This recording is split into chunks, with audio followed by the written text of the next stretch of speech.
Stephon Castle will likely be the Rookie of the Year, but shouldn't it be unanimous?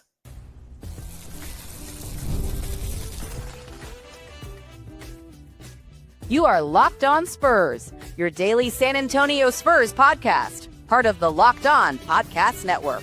Your team every day. Hey, welcome back to Locked On Spurs, the Locked On NBA Network. I'm your host, Jeff Garcia, Spurs writer for Ken's 5 San Antonio. Glad to have y'all back. Hope you're having a great day. And as always, we thank you for making Locked On Spurs your first stop every single day. You guys are the everydayers. Make sure to subscribe on iTunes, Spotify, Ken's 5 Plus app, YouTube. The list goes on and on. Locked On Spurs newsletter. You want that? Get it for free right now. It's in the YouTube description below. Literally says LO Spurs newsletter. You click on that link, you get it. You're good to go. Or you just go to lockedondaily.com and sign up for the rest of the newsletters brought to you by the host of Locked On NBA. What are we talking about today? Stephon Castle. Likely going to be the Rookie of the Year. I don't think there's any secret. Nobody should be surprised. Like, oh my God, he won it. But shouldn't he be unanimous? Shouldn't he be just hands down? No doubt about it. Every panel voter should cast their first place votes for Castle. Apparently not. We're going to be discussing that and more. Then you get into a Locked On Spurs fan comment segment here and see what you guys are talking about over at the Locked On Spurs YouTube page. Today's episode is brought to you by Game Time. Download the Game Time app, create an account. Use code Locked On NBA for $20 off your first purchase. Stephon Castle, huh? Yeah, what a rookie campaign. Number 4 draft pick in last year's NBA draft. Not too shabby, huh? Way to go, Spurs. No, Spurs have been scouting him since he was in high school. That's how much they had him on the radar. But nevertheless, rookie campaign is over. What a year he had. We'll go to some numbers in just a bit. But whether it be defense, offense, he brought it almost every single game. Sure, he hit a rookie wall after the All-Star break, but he snapped out of that, finished the season strong. Numbers prove just how much he was heads above the rest of the rookie class. Got to be unanimous, right? Well, let's talk about that and see why it's not going to be unanimous with our guest here, Mr. Joe Garcia of Area 210 Podcast, rocking the, what is that? The Alliance cap, right? The Rebel Alliance cap. Yep. That's a cool cap, man. Yeah, I got it over there at the Big Texas Comic-Con when I went out there to visit you. That's right. You were hosting the panel. Yeah, you were there for the Karate Kid one, right? No, I was there for the one that you were doing with the girl from Harry Potter. I got there when you were doing the end of that one. Yeah. And then you did the Star Wars one. Yeah. And then after that, I think it was the I forgot. I think it was like Sons of Anarchy were there. Oh, yeah. Oh, yeah. Oh. Mayans. Oh, no, the Sons of Anarchy. Yeah. Yeah. Oh, so you were there, remember when the guy asked that one actor to write on his forehead? Oh, yeah. No, I was there. That was the Lord of the Rings one, too. Oh, okay. Yeah, that's the one you didn't host, but we're not going to get into that. But yeah, let's not get into that. Yeah, well, we just call it was my break time. Well, the guys didn't even need an MC. Yeah, they kind of did it on their own. Yeah, they just like let them talk, let them go. But yeah, Joe Garcia once again here talking all things silver and black with me. Again, make sure to follow him on X at Area 210 Podcast. And compliment him on his cool hat. It is nerd approved here on this sometimes very nerdy, not sometimes, all the time, very nerdy Locked On Spurs show. Joe, again, thanks again for taking time out of your schedule to join us here. But Joe, we got to get into it here. It's going to be award season soon, NBA MVP, Defensive Player of the Year, Rookie of the Year, But since the Spurs are likely to get Stephon Castle, get named the Rookie of the Year, I think it's obvious, right, Joe? I mean, he is by far the Rookie of the Year, right? Please tell me I'm not going crazy here, right? He is going to get it. Is he? Well, we'll talk about that in a few minutes. We'll talk about that in a few minutes. But what do you think about his rookie season? I mean, it was just phenomenal, wasn't it? No, Castle came out and he did a great job. The thing that people kind of tend to forget is Castle wouldn't have had this much shine unless you've had the absence of one Victor Wembanyama going down with injury, then having the blood clot, and the absence of Fox. You've had Stephon Castle getting those minutes, getting those touches with the ball, showing that he is NBA ready. Came in and impressed everybody and the fan base here, not only in San Antonio but around the nation as well. And that's the thing, the silver lining in the season. Even with the injuries, that Castle has been that shining light on this San Antonio Spurs squad. So can't be, happier for the kid. Yeah. And as far as the voting is concerned. Yeah, absolutely. I mean, you just look at some of the numbers here. He led all rookies in several categories, from total points scored, and he had well over one. I mean, it was just a gap between him and the next competitor, Risa Shea. We'll talk about that in a bit. Steals, he led the pack there. Field goals made, field goals attempted. They wrapped up the season averaging double figures, 14.5 points per game, 3.6 rebounds, 3.9 assists. Won the Rookie of the Month award twice in the West. And then, his March play was just incredible. I think he averaged nearly 21 points a game, 20.6 to be exact, off nearly 50% shooting. Joe, what really stood out for me was just how unflappable he was, how calm, cool he was. You saw him get a little riled up a few times, but he fought through those horrible non-calls that he would get expelled going to the lane. The refs would give him the rookie treatment. He griped a bit, but he just kept on pushing forward. I mean, are you sure this guy's a rookie, Joe? I mean, seriously, he came in not only physically NBA ready, but mentally NBA ready. Your thoughts? No, he did come in NBA ready. The kid is, just showed that he was special from the get-go. Yeah. He has the speed, athleticism, court vision, and not only that, but combine all that with a good basketball IQ, and you get Stephon Castle, who is, in my opinion, the best all-around player to come out of this draft. That's why he went number 4. Not taking anything away from like Zachary Reese-Archet, but he came on strong at the end of the season. Unfortunately for him, his Hawks didn't bode well in the play-in against the Magic. But nonetheless, he did make a strong case for himself, putting himself in the ballot. Same thing with Alex Sarr, Jalen Wells. But at the end of the day, Stephon Castle is just a better overall around player than the other named candidates here. Jalen Wells is, great inside the paint, but the problem with him is that his scoring at times is painful to watch. He's not that prolific scorer. Right. That's something he's going to have to work on. Alex Sarr came on strong too. In the season, made a strong name for himself. Was like, hey, don't forget me. But it wasn't. He was just not consistent enough to go ahead and garner all the voting. The way that the voting went with the Rookie of the Year. But Stephon Castle, leaps and bounds better than everybody else. There's nothing wrong with that. And not saying that because I'm wearing my Spurs glasses. It's facts. Sure. Yeah, just kidding. but no. You're absolutely right. I think you even look at, the last month of the season, last month and a half, it was just obvious. It was just going to be, it's just obvious. Castle was going to get the Roy. Good for the Spurs franchise. They're going to have back-to-back Rookie of the Year winners. Last year it was Wemby. This year is going to be Castle, barring something crazy. But outside of that, Spurs got themselves a nice 1-2 punch there with Castle and Wemby. Castle, for sure, he's up there with the new core, right? He's part of the next, I guess, big 3, Fox, Wemby, and Castle moving forward, right, Joe? I would say so. I mean, you make comparisons to Castle and Vassell right now. I'd say the ceiling for Castle is very high compared to Vassell. I would think, I dare say that moving forward into this, next season, your first option, in my opinion, should be Fox. Second should be Wemby. Third should be Castle. If you're going to have them out there all together on the court at the same time. Vassell, I like the kid and everything, but I think he's best served coming off the bench.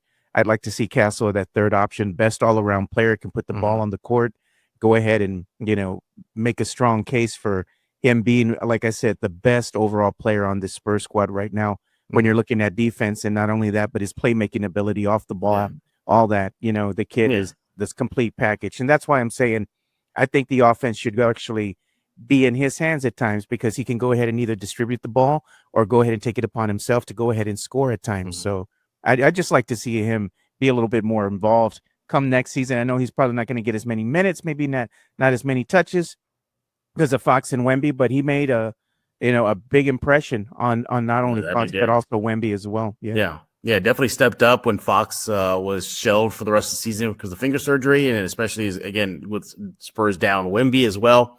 He really upped his game. Again, look at his month of March. Again, was just phenomenal. Nearly 21 points per game.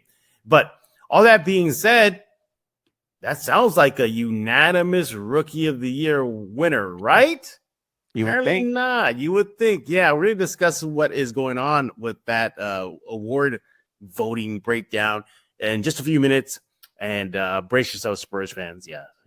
He's. I was going to say right now, he's not going to be unanimous. You'll see why in just a few minutes with Joe Garcia of Area 210 Podcast. Make sure to follow him on X at 210 Podcast. You want to do that right now. But first, I want to talk to you about Skims. When I found out Skims was making underwear for men, I was intrigued. I've heard so much about their quality from friends and family, so I didn't even try. And let me tell you, it lives up to the hype. I've always had issues with underwear, fit, comfort, or just finding the right style for me. Skims changed all that. Their men's line offers something for everyone. Boxer briefs to classic briefs, all designed with the perfect balance of comfort and style. I tried the Skims.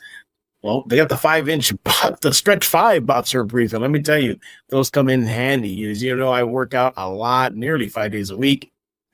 Can't tell you, these stretch 5 boxer briefs, yeah, I've never liked anything else but them since I've been working out with them at the gym, that is. So when I trace, they give me all the movement I need for working out, plus without feeling like I'm walking around wearing gym clothes the rest of the day. Plus, they never lose their shape or ride up, and maybe it's just my head, but I swear, since I started wearing these, my gains have improved too. You want to go to skims.com/LockedOnNBA right now, and then go to the Skims store. So shop Skims Men, once again, at skims.com/LockedOnNBA. And let me tell you, you let them know that we sent you. After you place your order, select podcast in the survey and select our show in the drop-down menus that follows.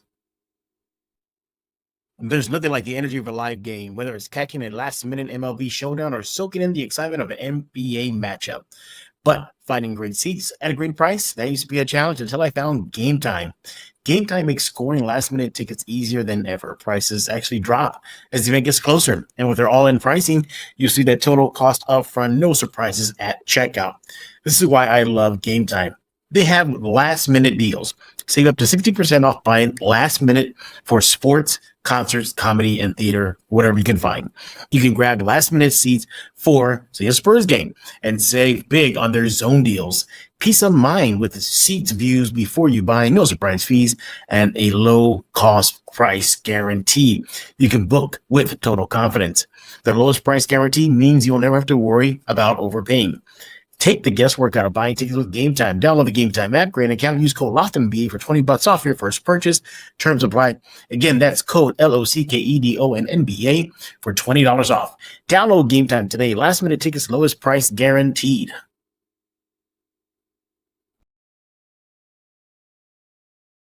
All systems have been alerted to your presence. You must subscribe to Locked On Spurs immediately. We're back right here on Locked On Spurs with Joe Garcia of Area 210 Podcast. He is a unanimous favorite guest here on Locked On Spurs. Joe, but looks like Steph Castle is not going to be a unanimous Rookie of the Year winner. All right, let's get into it. So what's going on? So basically, as the offseason, well, I guess technically it's the offseason for the Spurs, but the postseason is on for the NBA. Little by little, award votes are getting put in. So whether it be MVP, Defensive Player of the Year, first team, second team, they're tracking them right now. And they're also tracking the Rookie of the Year voting. And look, just put it out there, first of all, okay, it's shaping up that Castle's going to win in a landslide. There's no doubt about that. He's going to win it. You'll see in a few seconds. It's going to be a landslide. But it's not going to be unanimous because one media member has has not voted for Steph Castle. Joe, let's see what's going on here. So this is courtesy of Crow's Fire, Max Crows. You can follow him on X at Crow's Fire. And this is the Rookie of the Year tracker. So you look at that confirmed ballots overwhelmingly, right? As of right now, more are going to come in, but the tracking is 8-1. 9 votes have been counted. 9 points have been awarded.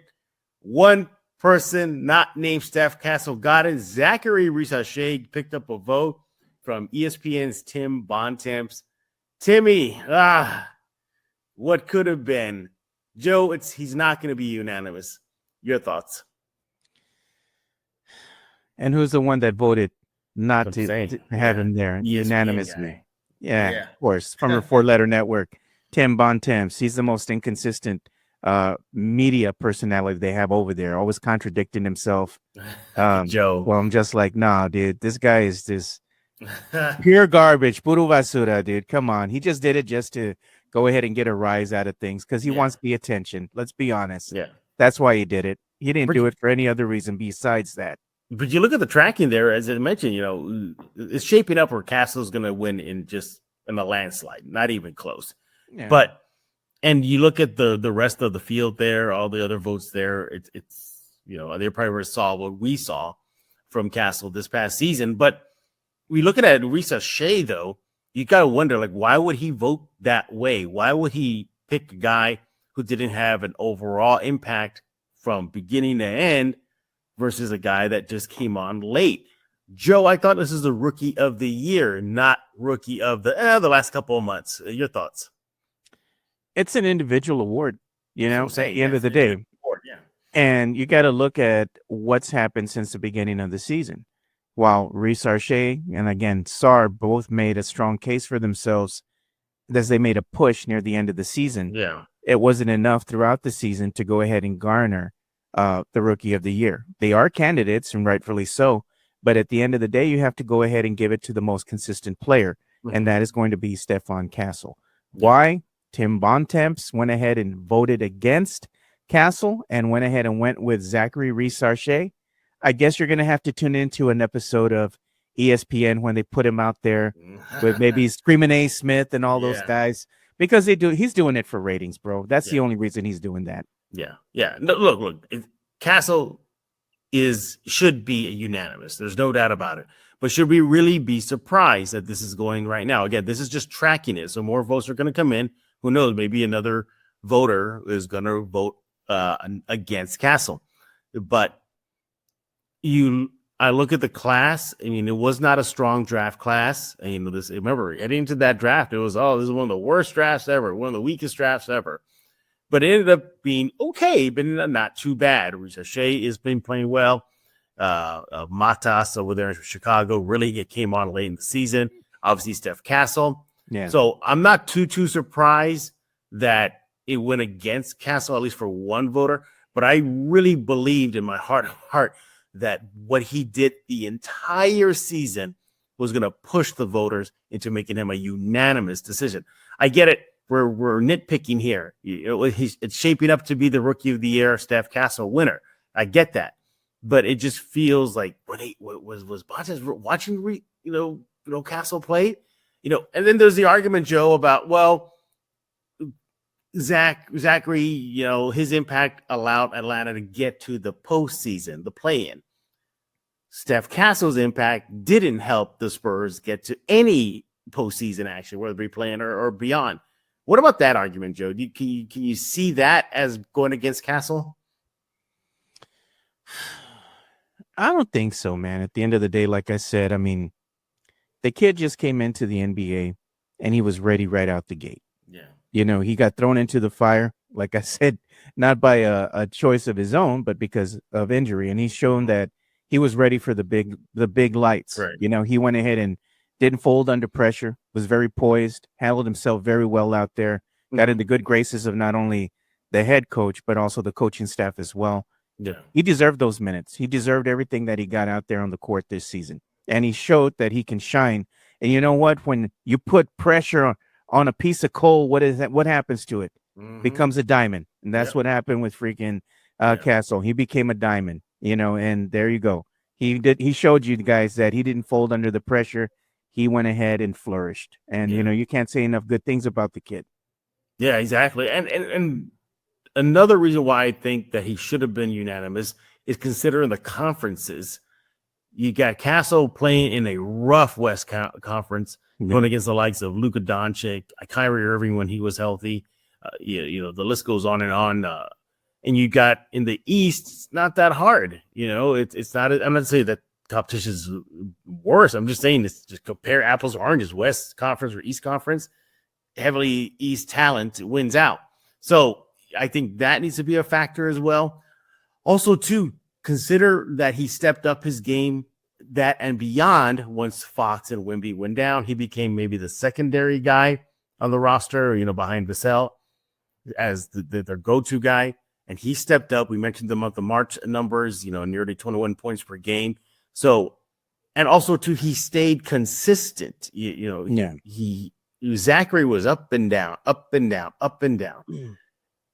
Sure, maybe Ricochet is the closest competition to Castle, but again, it's not even that close. There's not even a race. I mean, I think Castle's looking over his shoulder right now and goes, oh yeah, he's way over there behind me in the Rookie of the Year race. So that's how it's going to shape up. But Joe, what about this though? Do you really think maybe it could also be small market bias as well? San Antonio doesn't really get that kind of love from major outlets. I think we got to dispel the small market mentality. Okay. We do have talented players here as far as Wemby is concerned. And then you look at Castle, regardless of what market they would be on, there's still, you can't overlook the talent level that's there. And of course, it is going to be there with both named players that I just said, Castle and Wemby. Everybody noticed Castle right out the gate. He was all the buzz, all the talk on, the 4-letter networks and all the entertainment sporting talk shows that they have out there. So everybody was talking about him. They even talked about him on the NBA on TNT, and they were saying how special of a player he's going to be. Is. And I got to tell you, man, he's probably been one of the most consistent Spurs players that we've had in his rookie season at that.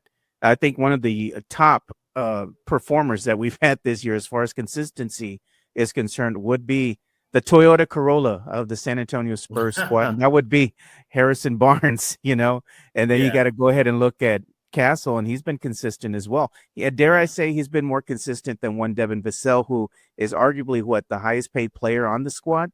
No, he is. Not throwing shade, just stating facts, Yeah. And I look at Castle and I started asking myself, and I'm going to ask you this question, Joe. Should Spurs fans really be upset that he's not going to be a unanimous Rookie of the Year winner?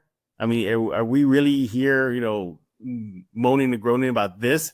He's going to win in a landslide. It's just not going to be a total sweep. Your thoughts? No, I just think that Spurs fans, you should be a little upset. But at the end of the day, is your guy still going to be named Rookie of the Year? Absolutely. Yep. And that's something that you can go ahead and kind of tip your hat to, because now San Antonio has back-to-back Rookie of the Years, one in Wemby, and now this is going to be the second time it happens with Castle. So that's something to kind of look at and hang your hat on, and be like, hey, even though the team may not have made the play-in, hey, at least you have the back-to-back Rookie of the Years. Yeah. Future is looking bright for this squad with a healthy Wemby, with the healthy Fox, and let's say Castle is going to be healthy next season. The expectation should be, it's either going to be play-in or bust, and I think that's exactly what will happen next season. Absolutely. You know what? I'm still not over this. I still think he needs to be a unanimous pick, even though it's not going to happen that way. We're to look now at the comparison between Zachary Ricochet, Steph Castle in just a few seconds with Joe Garcia of Area 210 Podcast. Follow him on X at Area 210 Podcast right now. But first, I want to talk to you about Amazon Fire TV Stick 4K. Did you know your Fire TV is also on Xbox? Turn any TV into your gaming and entertainment hub with Fire TV Stick 4K devices. No console required. Just grab your paired controller, subscribe, or sign into your Xbox Game Pass Ultimate with EA Play included, and you're ready to play. Dive into hundreds of premium titles from EA Sports, College Football 25, Call of Duty, Black Ops 6, and Avowed. As easy as you stream your favorite shows, it's gaming made simple, and it's all on your Fire TV. You get endless entertainment with 4K streaming. Watch more than 1.5 million movies and TV episodes from your favorite subscriber services like Netflix, Prime Video, Disney Plus, Max, and more. Hey, look, you want to go try it right now. It's a great option. You want to start playing the Xbox. It just gives you everything you need and no other great entertainment choices you can find within the Fire Stick TV. Head to Amazon.com/Fire TV Locked On to get started. Xbox Game Pass Ultimate subscription and compatible controller required. Available on select devices, including Fire TV Stick 4K 2nd Gen, Fire TV Stick 4K Max, 1st and 2nd Gen, and Fire TV Cube 3rd Gen. This is Emilio Rivera, El Padrino for the Mayans MC. You are listening to Locked On Spurs with Jeff Garcia. And we're back right here on Locked On Spurs with Joe Garcia of Area 210 Podcast, following on X at Area 210 Podcast, and compliment him on his nerd-approved Star Wars cap right here. Do you think you can handle the X-Wing fighter? No, absolutely, Jeff. You haven't got into that little arcade simulator that they have. They have one over here at Main Event. Man, you kind of get motion sickness in that thing because it moves all over the place. But I think you'd like it, dude. You dig it. I definitely want to dig it. All right. Well, we're talking about Stephon Castle. He is likely going to be the Rookie of the Year. As a matter of fact, it's projecting that way, that he's going to win in a landslide. Not even close. But one voter, ESPN Bontemps, did not pick Castle. He went against the grain. He picked Zachary Richarchet. Joe, let's look at a head-to-head comparison between these two fine rookies here. And again, if I can find it, there it is. Here we go. And it's not even close. Joe, it's not even close. You look at the number breakdown here. Castle played more games than Richarchet. Head-to-head, Castle won those meetings. Well, the Castle and the Spurs won the meetings 2-0 against Atlanta. Points per game favors Castle. Rebounds per game favors Castle by a slim margin, but nevertheless, he won out. Assists, not even close. You look at the screen here, Joe, they're almost identical in steals, nearly one a game, so that's kind of a wash. But even then, Castle won it by, again, a slim margin. The shooting, I think that was the biggest knock on Castle, and it did project that way. Zachary Richarchet does have that edge on him. But again, you all can see on your screen right now, Joe, I know you're looking right now, it just leans heavily. Castle is the better rookie. I need answers, Joe. How does he not realize that, or at least Bontemps, that is, not realize that this guy, Castle, is a unanimous pick? The only thing I can think of at the end of the day why he chose the way he did is he's going to look at not only the accolades of said individual player as far as their stats, right? But also the overall record of the team. Yeah. You know, the Hawks, where were they at? They went to the play-in. Even though they lost, they were still on a different trajectory than the San Antonio Spurs.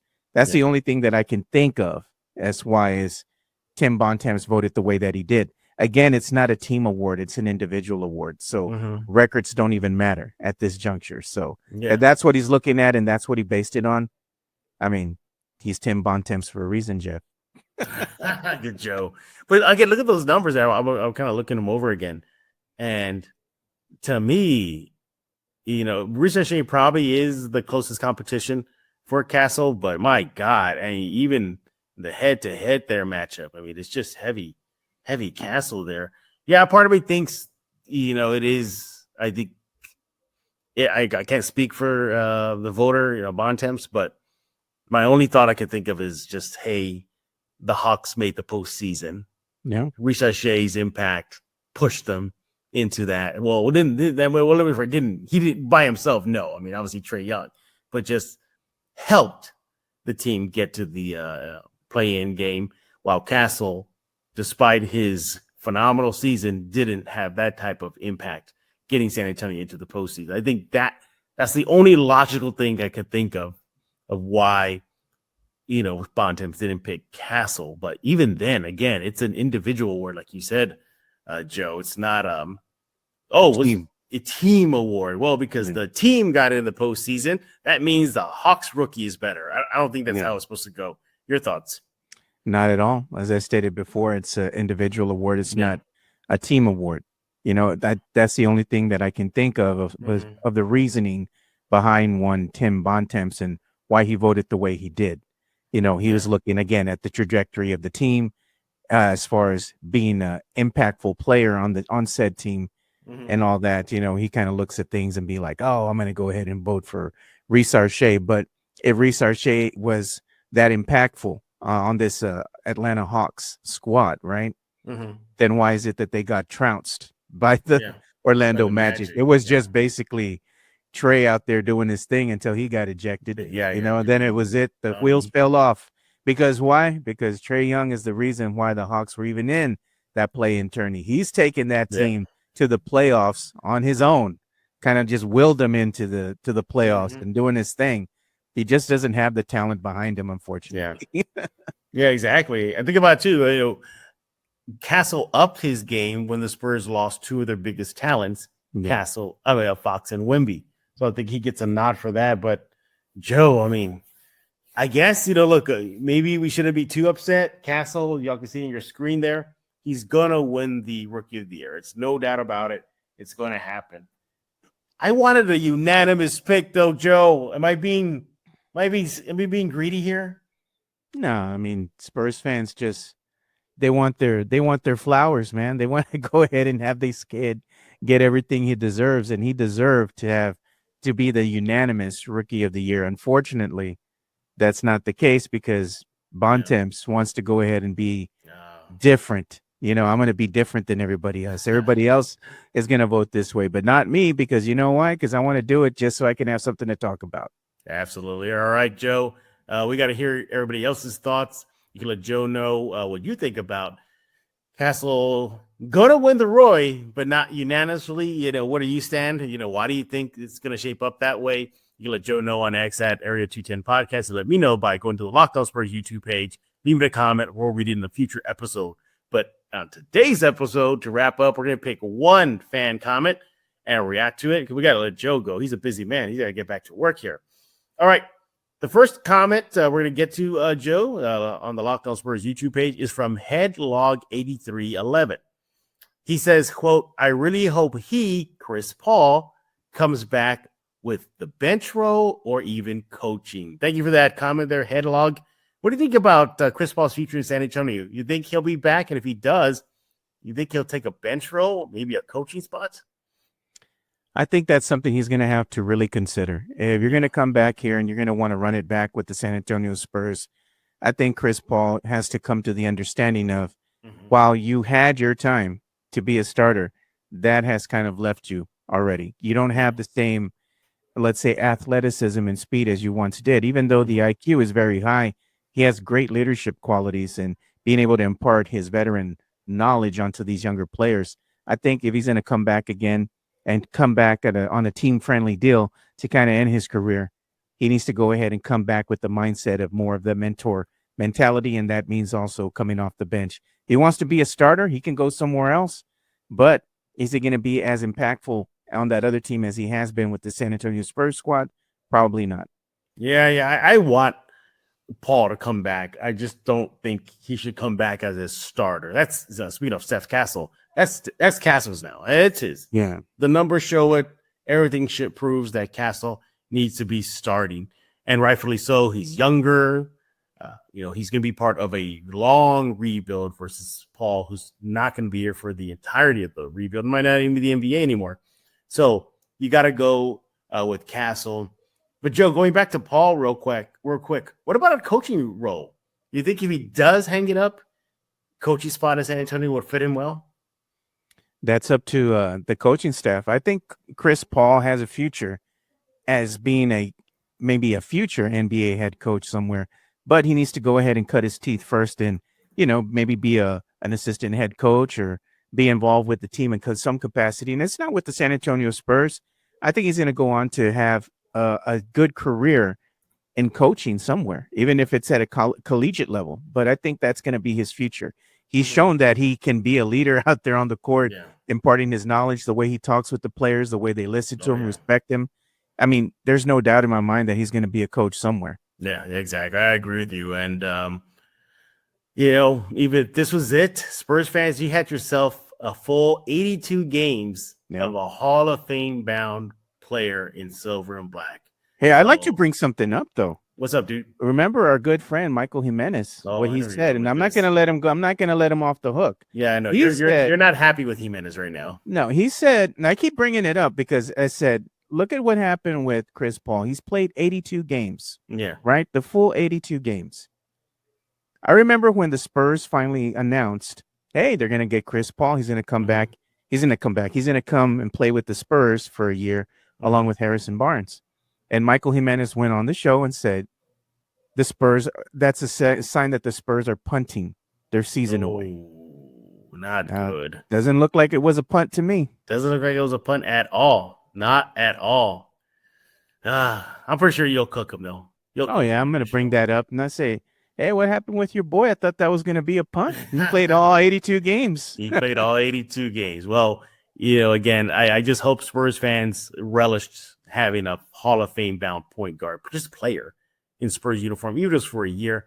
You know what I did in the exit interviews with the media when Chris Paul came up? I took several photos of him up on the stage just from my personal collection to say, like, wow, I had a full season where I had a chance to talk to the point god. I look back at some of the members I had with him in the locker room. I remember he and I talked about his potato chips. So we had a conversation about his potato chips. So that just shows how cool he was. You didn't have to always be about basketball, though he loved talking about it. But you talk about his potato chips, just saw how he was just so fun with the young guys. There was a media session inside the locker room early in the season, and Chris Paul came out looking very, casual but sporty, right out of the pages of GQ Men's Magazine. And we're in the middle of it, and then all you hear is some couple guys in the back going, "Woo! Oh my God! Whoa! What's going on?" And it's Keldon, and he interrupts the media session, and he starts touching the clothes of Chris Paul, going, "Hey, what's this?" And Chris Paul's blushing, like, hey, "Get out of here! Get out of here!"